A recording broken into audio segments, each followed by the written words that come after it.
A Day in My Life as a Work From Home Mom Solo Parent Edition. Good day everyone! Here's another glimpse of my day wrapped in a 3-minute vlog. Paggising ko nga, pinakauna ko talagang ginawa ay ang ligpitin ang mga pinaghugasan kong mga dishes. Dinudrain ko lang ito sa draining mat and put it back to its place before I begin prepping for my meal. Mas gusto ko lang na maaliwalas ang maliit kong kusina before I start my routine. So for today, I'm just making a salad with chicken and I also made a chia pudding then topped it with sliced banana.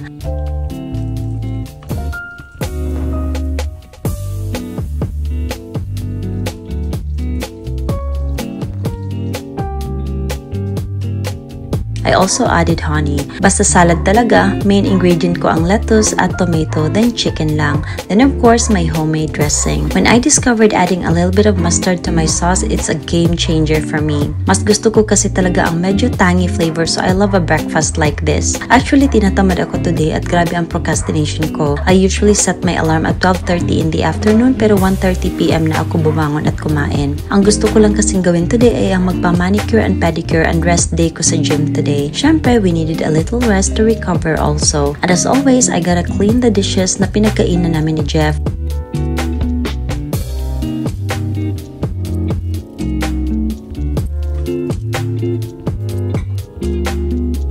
And hindi makukompleto ang paghuhugas sa mga plato if hindi mo rin lilinisin ang kusina. They go together. Sa nag-a-ask ng spray na ginagamit ko, I'm using the Suds Sustainable Pods na nilalagay ko lang sa bottle and let the soluble pods dissolve and becomes your cleaning partner dito sa kusina. At ayan, malinis na ang kusina, so let's proceed with my plans for today. Bala kong umalis but before that, I want to try these lash extensions na may kasama ng tweezers and adhesive for easier application na, and I got this one from TikTok. Ang dami nito, so matagal talaga itong maubos and I don't need to take an hour drive and another hour to get my lashes done kasi pwede ko na itong gawin sa bahay. Challenging siya at first pero later on nagagamay ko na rin and it lasted 3 to 5 days with these lashes na rin. I went out kasi need ko nga rin magpamani and pwede yan bumuhos ang malakas na ulan pagka perfect timing. I just needed to get my nails done dahil may pupuntan akong event and usually hindi naman talaga ako always nagpapa-nail extensions kung may mga importanteng lakad lang. Medyo natagalan nga rin ang lakad ko kasi I had to wait, so I just grabbed some food for our dinner. I just also cooked another chicken fillet at itong si Jeff lumapit pa sa akin and I realized na hala, ang laki na niya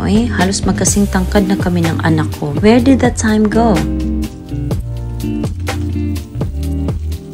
Gumawa na rin ako ng kape dahil after kumain mag-work na rin naman ako. Hinahabol ko talagang oras ko dahil na late na rin. Kapag umuulan kasi ang grabe ang traffic kaya ang tagal kong nakauwi. I just bought steamed rice for our dinner and binilisan ko na nga sa pagkain and si Jeff na ang nagligpit ng pinagkainan namin dahil dumiretso na ako sa itaas to log in. May mga days talaga na ganito, pa-relax ka lang sa umpisa until nagmamadali ka na dahil you run out of time. Pero nakahabol pa rin naman and I was able to do my work. And that's all for today. Thank you so much for watching. Bye!